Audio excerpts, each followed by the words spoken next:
Hello साथियों, नमस्कार। मैं कल्याण सिंह अपने यूट्यूब चैनल केएस अकेडमी में आपका फिर से स्वागत करता हूं। ठीक है, जैसे कि हमारा ये चैनल है, आपके बोर्ड एग्जाम की दृष्टि से जो बच्चों ने कहा था कि सर हमें ऑनलाइन क्लास प्रोवाइड कराइए, वैसे मैं 6 साल से उनको ऑफलाइन कोचिंग के माध्यम से पढ़ा रहा हूँ। ठीक है, तो हमने उनके लिए कहने पर ये ऑनलाइन क्लासेस चालू की है और ऑनलाइन क्लास के माध्यम से हम अभी बच्चों ने जो डिमांड रखी है वो ये कहा है कि सर अभी बोर्ड एग्जाम से रिलेटेड जो मोस्ट टॉपिक है उन्हें हमें क्लियर करा दीजिए। तो जैसे कि मैं बात करूंगा फिजिक्स की अभी क्लास जो स्टार्ट होने जा रही है, उसमें जो फिजिक्स से जो मोस्ट क्वेश्चन आने वाले होते हैं हम उस पर कुछ बातें करेंगे और उन्हें डिस्कस करेंगे। ठीक है, जैसे कि हम बात करें फिजिक्स से रिलेटेड, तो यहाँ पे फिजिक्स में आपके इंटर क्लास में 12 रूल्स दिए हुए हैं। उन रूल्सों में से प्रत्येक पेपर में 4 रूल्स आते ही आते हैं, जो कि आपके लगभग 16 से 18 नंबर के बीच होते हैं, जो आपको फिजिक्स में अच्छा स्कोर करने के लिए बहुत ही महत्वपूर्ण होते हैं। ठीक है, तो उन्हीं नियमों पर आज हम बात करते हैं। चलिए बात करते हैं, जैसे कि वो आपके फिजिक्स क्लासेज में हम बात करेंगे उन नियमों पर जो नियम इंटर क्लासेस पे होते हैं। जैसे कि हम बात करें कूलॉम्स नियम होता है, गॉस की प्रमेय होती है, ओम का नियम होता है, एम्पियर का नियम होता है। ठीक है ना, लार रेले का नियम दिया हुआ है, मेल्स का नियम दिया हुआ है। तो इन नियमों में हमें पढ़ना है और इन नियमों के अंतर्गत तैयारी करके ही हमें अच्छा स्कोर फिजिक्स में प्राप्त कर सकते हैं। ठीक है, तो जैसे कि हम बात करें नंबर 1 पे कूलॉम का नियम, तो पहले अपने चैनल पे आ जाते हैं।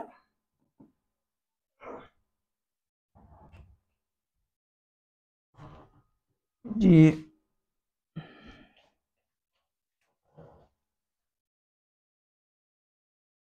जी, चलिए, तो यहाँ हम बात करें नंबर 1 पे है कूलॉम का नियम।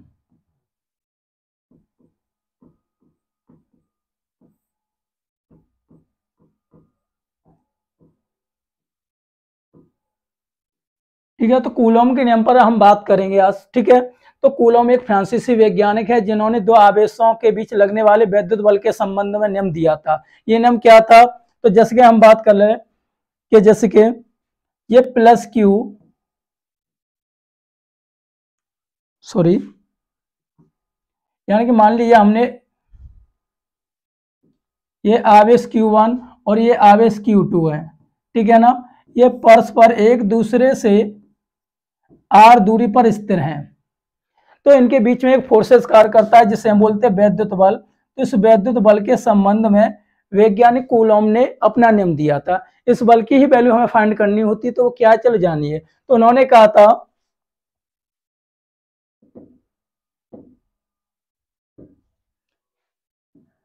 कि नहीं, दो स्थिर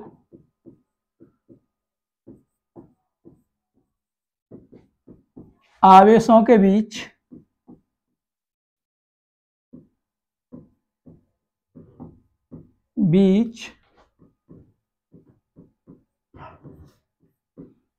लगने वाला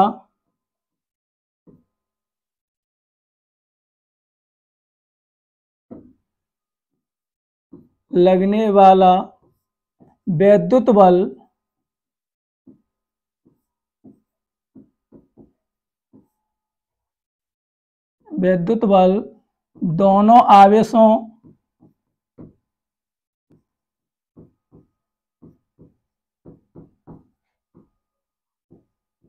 आवेशों की मात्राओं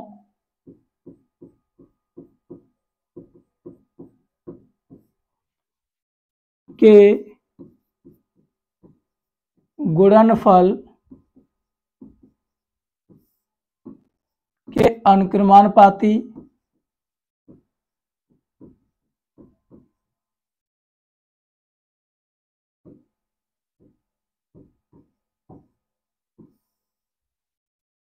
तथा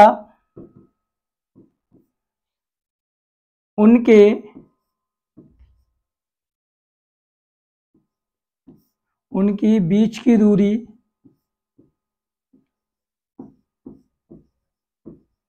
दूरी के वर्ग के व्युत्क्रमानुपाती होता है।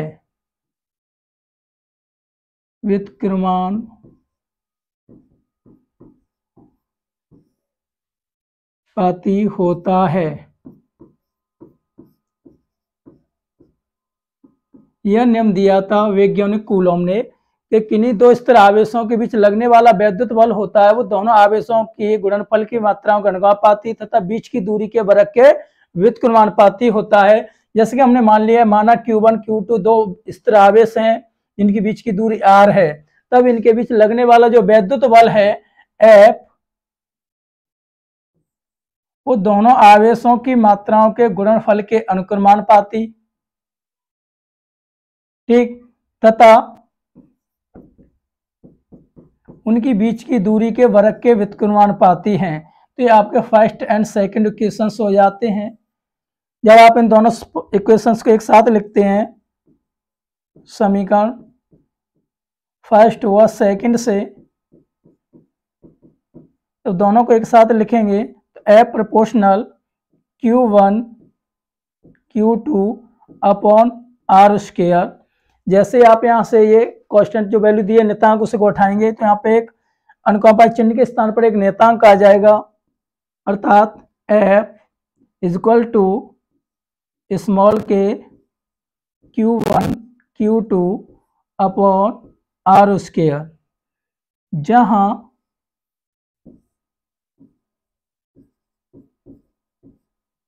के एक नियतांक है,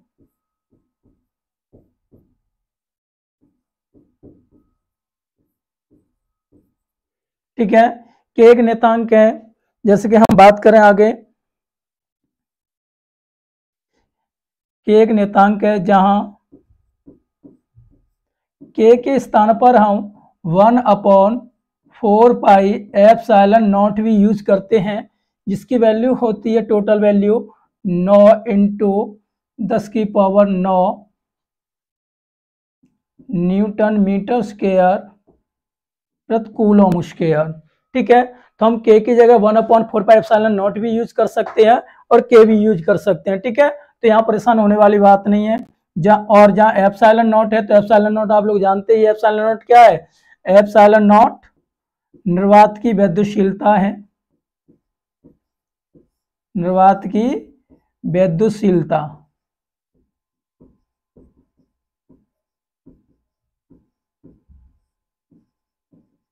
ठीक है, जिसकी वैल्यू आप जानते हैं 8.85 गुणा 10⁻⁻12 coulomb square newton metre square होती है, ठीक है। तो इसके आधार पर हम वैद्युत बल का जो सूत्र बनाएंगे, तब वैद्युत बल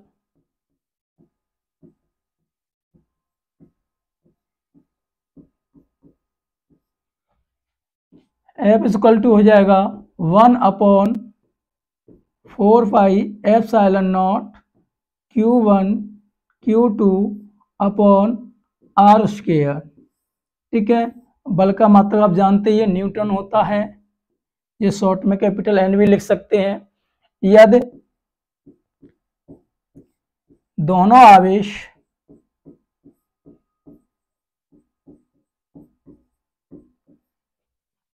कैपिटल के परावैद्युतांक के माध्यम में रखे हों, परावैद्युतांक के माध्यम में स्थित हों,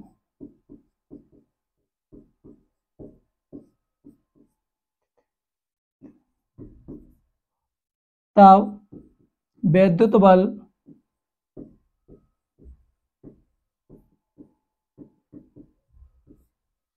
F equal to 1/4 pi epsilon naught के into Q1 Q2 upon R square.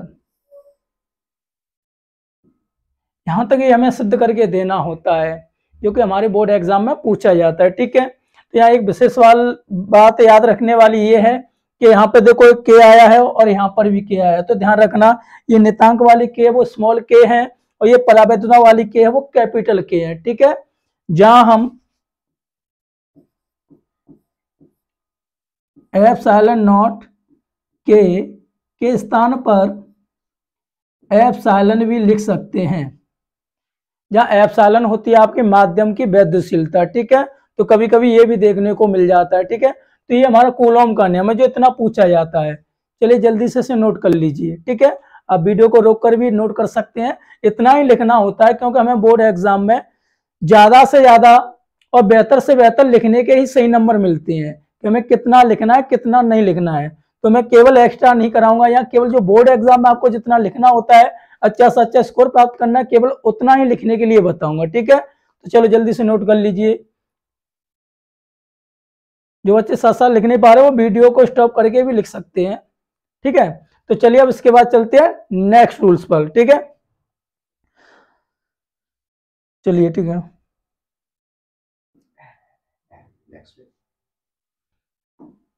अब बात करते हैं, चलिए अगले पेज पर।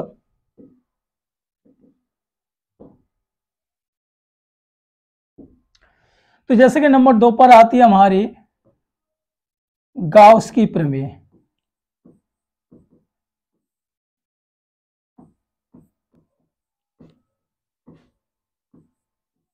ठीक है, ये गाउस की प्रमेय, गाउस को आप गॉस भी देखें लिखा हुआ। ठीक है, तो इस बात में कंफ्यूजन नहीं होना है, गाउस की प्रमेय या गॉस की प्रमेय, ये अधिकांशतः हर बार पूछी जाती है। ठीक है, तो ये जो गॉस की प्रमेय है ये वैद्युत फ्लक्स से रिलेटेड है, जो किसी वैद्युत क्षेत्र में संबंधित दी जाती है। ठीक है, तो ध्यान रखेंगे ये प्रमेय भी हमको अच्छी तरीके से आनी चाहिए। अब ये क्या है, अब जैसे कि हम बात करें, ये कोई प्लस क्यू आवेश है। ठीक है ना, अब ये रखा हुआ है, तो इससे प्लस क्यू आवेश है, तो प्लस क्यू आवेश से वैद्युत बल रेखाएं चारों ओर निकलती हैं। ठीक है ना, तो हम इसके चारों तरफ एक गॉसियन पृष्ठ खींच लेते हैं इस तरीके से। ठीक है ना, तो इससे ये चारों तरफ वैद्युत बल रेखाएं निकलेंगी। ठीक है, अब वैद्युत बल रेखाएं निकलेंगी तो इस पर हम एक लघु पृष्ठ खंड है ये। ठीक है, जिसका हम एरियास मान लेते कितना है, डी ए। ठीक है ना, तो इससे निर्गत फ्लक्स होगा। ऐसे ही इस पूरे पृष्ठ से इससे वैद्युत बल रेखा निकलेंगी, तो उस वैद्युत बल रेखाओं निकलने वाली वैद्युत बल रेखाओं के संबंध में ही गाउस ने अपनी एक प्रमेय दी थी। वो प्रमेय क्या थी, तो चलिए पहले उसे जान लेते, फिर उसके बाद इसे जानेंगे। ठीक है, तो गाउस ने कहा था किसी एक समान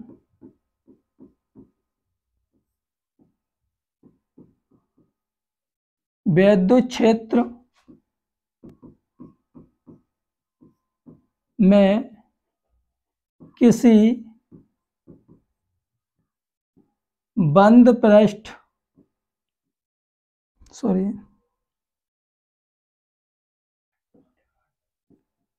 बंद पृष्ठ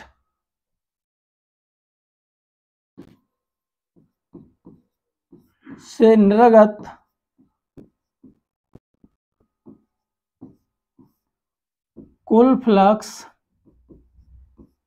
कुल वैद्युत फ्लक्स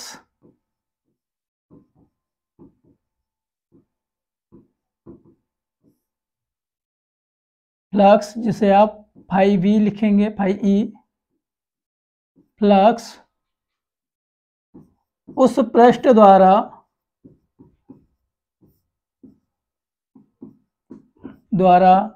गिरे नेट आवेश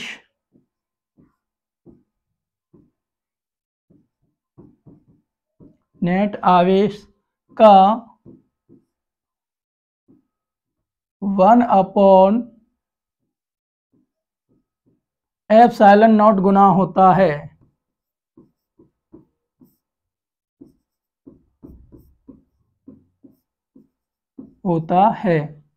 अर्थात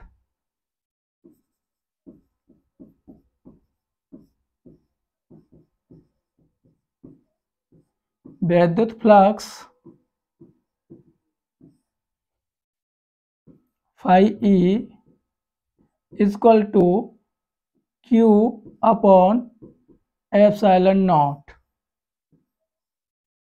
ठीक है, ये रहेगा Q अपॉन ε0। ठीक है, तो जहां ε0 निर्वात की वैद्युतशीलता है, जैसे कि अभी मैंने बताया था, जिसकी वैल्यू होती है 8.85 इंटू 10⁻⁻12 कूलम प्रति न्यूटन मीटर स्क्वायर। ठीक है, तो इतनी सी वैल्यू हमें याद रखेंगे। ठीक, तो इसका हमें सत्यापन भी करना होता है, तो सत्यापन के लिए हम क्या करेंगे, ठीक है ना, तो थोड़ा सा देखते हैं। अब देखिए, तो ये इसका सत्यापन करने के लिए five R Q upon epsilon naught कैसे आया, तो इसके लिए हम मान लेते हैं कि प्लस क्यू कोई बिंदु आवेश है जो बिंदु ओ पर रखा है, ठीक है, जिसके चारों तरफ हम आर त्रिज्या का एक गॉसियन पृष्ठ खींच लेते हैं जिसका एक लवखंड भाग डीए है, ठीक है। तो इससे निर्गत फ्लक्स जो होगा, तो हमने जो सूत्र पढ़ा है फाई ई बराबर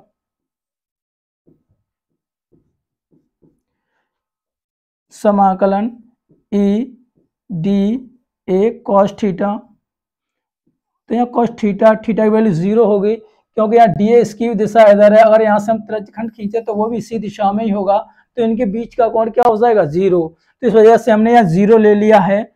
जब इसको हल करेंगे तो फाई ई इजकल टू ई समाकलन डी ए, ठीक है। अब जैसे कि डी ए का समाकलन करेंगे तो लिख देंगे यहाँ पे गोलीय पृष्ठ के लिए, गोलीय पृष्ठ के लिए समाकलन डी ए की वैल्यू, यानी कि पूरे गोले के लिए उसका जो पृष्ठीय क्षेत्रफल होगा वो क्या होगा 4 पाई आर स्क्वायर होगा, ठीक है। तब फाई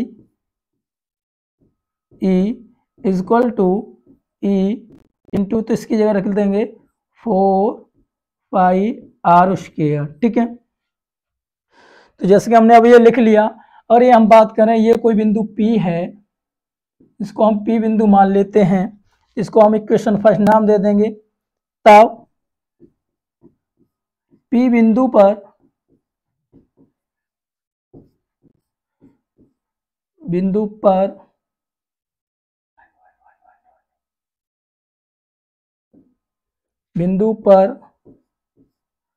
विद्युत क्षेत्र की तीव्रता, विद्युत क्षेत्र की तीव्रता,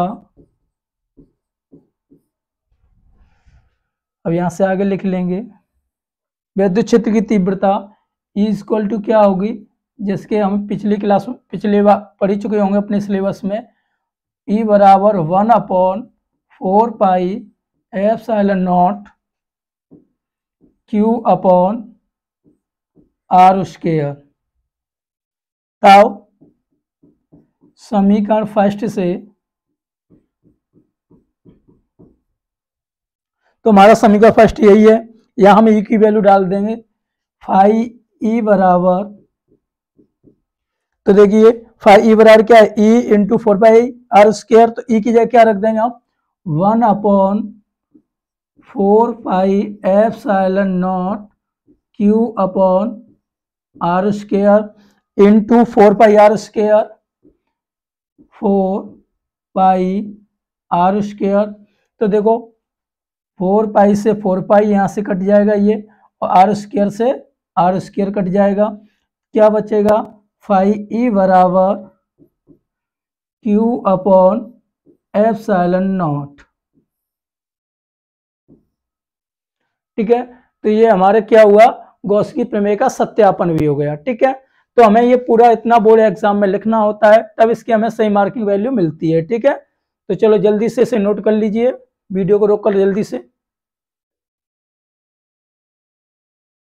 तो बच्चे चलो नोट कर लो। और हाँ, इसका मात्रक भी जान लेना, जैसे कि ये फाई ई है क्यू अपॉन एप्सिलॉन नॉट है, तो इसका मात्रक होगा आपका न्यूटन मीटर स्क्वायर प्रति कूलम, या आप वोल्ट मीटर भी लिख सकते हैं, वोल्ट मीटर। तो यहाँ पर सबसे विशेषकर लिखने वाली बात यह है कि फाई बराबर क्यू अपॉन एप्सिलॉन नॉट है, तो एप्सिलॉन नॉट है, तो ये कई बार बोर्ड एग्जाम में विकल्प टाइप में भी क्वेश्चन पूछा जाता है, इसकी वैल्यू पूछी जाती है, वो हमें याद रहनी चाहिए। जैसे कि मैंने लिख दिया है, जहाँ एप्सिलॉन नॉट बराबर 8.85 गुना 10⁻12 कूलम स्क्वायर प्रति न्यूटन स्क्वायर, तो सॉरी यहाँ पे देखो ये कूलम स्क्वायर होगा, इसे कर लेना, ठीक है। तो यहाँ पे ये वैल्यू एप्सिलॉन नॉट वैल्यू ये हमेशा याद होनी चाहिए, विकल्प टाइम में पूछ ली जाती है, वैसे ही पूछ ली जाती है, ये निर्वात की वैद्युतशीलता होती है, ठीक है। 8.85 गुना 10⁻⁻12 कूलम स्क्वायर प्रति न्यूटन मीटर स्क्वायर। ठीक है, तो इसे क्लियर कर लीजिएगा। ठीक है, तो चलिए अब अगले नियम को देखते हैं हम। अब जो आने वाला है अगला नियम ओम का नियम होता है, जो कि करंट से रिलेटेड है, इलेक्ट्रिक करंट। ठीक है, तो इसके बारे में बात करेंगे। नंबर 3,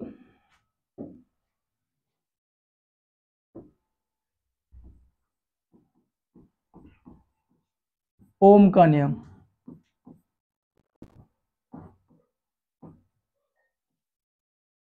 अब ये ओम का नियम है, ये किससे रिलेटेड है? तो ये किसी भी चालक में जब विद्युत धारा प्रवाहित की जाती है तो उसके स्वरों के बीच विभवांतर उत्पन्न हो जाता है, तथा उसमें जो प्रतिरोध होता है उससे रिलेटेड ये क्वेश्चन है जो साइमन ओम ने दिया था। ठीक है, अब ये क्या होता है, जैसे कि हम बात करें, ये कोई एक चालक तार है, ए बी कोई चालक तार है। जब इसमें आई धारा प्रवाहित की जाती है तब इसके सिरों के बीच विभवांतर स्थापित हो जाता है। तो जो इसमें विभवांतर स्थापित हो जाता है, ये विभवांतर जो होता है इसमें प्रवाहित धारा के अनुक्रमानुपाती होता है। इसके संबंध में जॉर्ज साइमन ओम ने अपना नियम दिया था। ठीक है, तो वो नियम क्या था, चलिए जान लेते हैं। जब किसी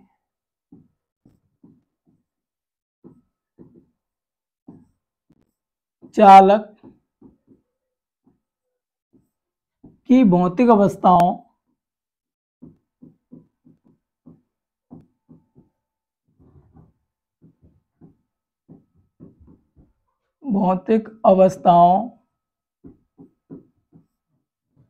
जैसे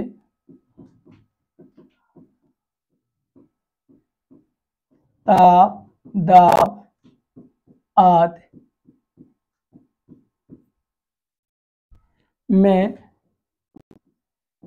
कोई परिवर्तन न करने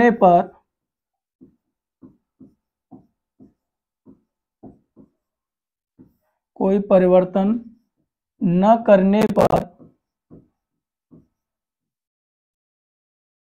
उसके सिरों के बीच उत्पन्न विभवांतर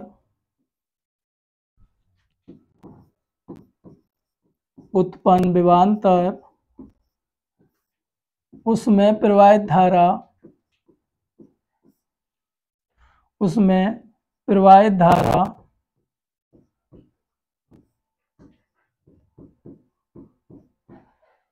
के अनुक्रमानुपाती होता है।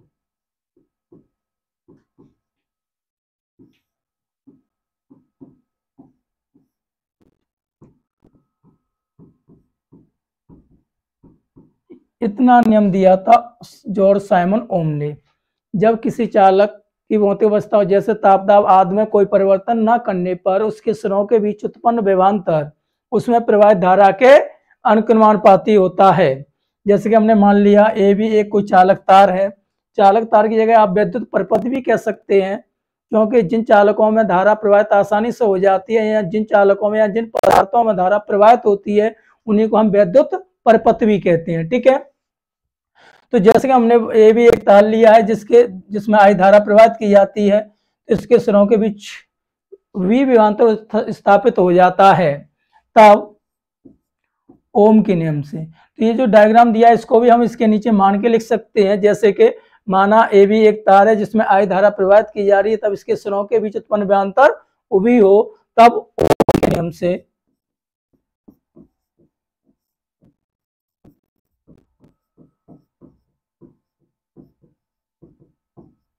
जिसके हम बात करें V प्रोपोर्शनल टू I, यानी कि जो उसके सिरों के बीच उत्पन्न विभवांतर वो उसमें प्रवाहित धारा के अनुक्रमानुपाती होता है। जब इसे अनुक्रमानुपाती चिन्ह को उठाएंगे तो यहाँ पर कोई ना कोई नेतांक आएगा, तो नेतांक के तौर पर आता है यहाँ पे क्या R I। जहाँ R क्या है, तो जहाँ R चालक का प्रतिरोध नेतांक है, प्रतिरोध नियतांक है।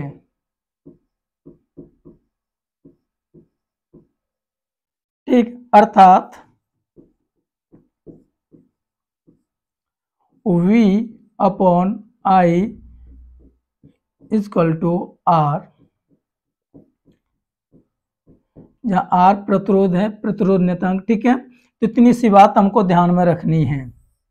R की फुल फॉर्म होती है रेजिस्टेंस, जिसे प्रतिरोध कहा जाता है। ठीक है, तो ये ओम का नियम था, जो उसने किस चालक में प्रवाहित धारा के संबंध में तथा उसके संयोग भी जो विभवांतर स्थापित होता था उसके रिलेटेड दिया था। ठीक है, V अपॉन I बराबर R नियतांक। तो हम इसको ऐसे भी लिख सकते हैं जैसे कि V बराबर IR, इससे हमें ये याद रहेगा, जैसे कि हम बात करें ये ओम ने ये नियम दिया था V बराबर IR, तो हम इसको एक साथ याद रखने के लिए फॉर्मूले को ओम वीर भी कह सकते हैं। ओम वीर, यानी कि ओम ने नियम दिया था V बराबर IR, तो इसको क्या पढ़ेंगे, वीर। ठीक है, तो इस तरीके से हम इसको याद भी रख लेंगे। ठीक है, कभी कभी इसका ग्राफ भी पूछ लिया जाता है कि OV यानी कि विभवांतर OV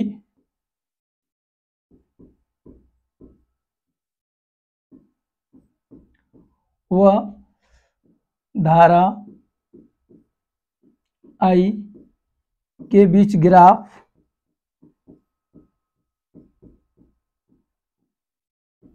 इसको भी ध्यान रखना है। तो हम बात करेंगे,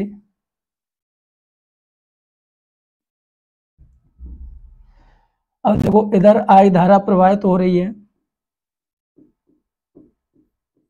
और इधर हम OV विभवांतर ले लेंगे।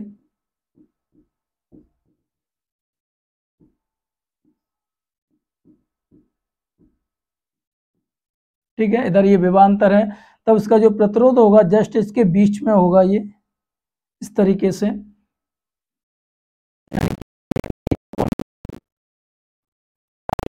इक्वल टू R, इसे हम नियतांक कहेंगे यहाँ पे। इसका अर्थ ये है कि जैसे जैसे किसी चालक या वैद्युत परिपथ में धारा प्रवाहित होने लगती है, तो धारा प्रवाहित होने के साथ साथ उसके विभवांतर में भी वृद्धि होने लगती है। ठीक है, तो ये ग्राफ भी इसका ध्यान रखना है, ये सदैव धारा I और विभवांतर V के बीच में होती है, और जो V अपॉन I का जो ग्राफ होता है वो एक सरल रेखा होती है। ठीक है, तो आज केवल हम इन 3 नियमों पर ही डिस्कस करेंगे, बाकी नियम अगली वीडियो में आएंगे। आज की हमारी वीडियो यहीं तक रहेगी, चलो जल्दी से इसे नोट कर लीजिए। ठीक है, हमारी वीडियो आपको कैसी लगी हमें कमेंट करके ज़रूर बताएं। हमारी इस वीडियो को अधिक से अधिक लाइक और शेयर कीजिए, जिससे हमारा मोटिवेशन बनता रहे और आपके लिए अधिक से अधिक मोस्ट जो टॉपिक है बोर्ड एग्जाम की दृष्टि से वो बनाते रहें। बाकी जो हमारी रेगुलर क्लासेज हैं वो कुछ दिनों बाद चालू हो जाएंगी, जिसमें हम लेसन बाय लेसन हम प्रत्येक टॉपिक को क्लियर करेंगे। ठीक है, अभी फिलहाल ये बोर्ड एग्जाम की दृष्टि से बच्चों ने मांग रखी थी, उसकी वजह से ये वीडियो बनाई है। जय हिंद, जय भारत।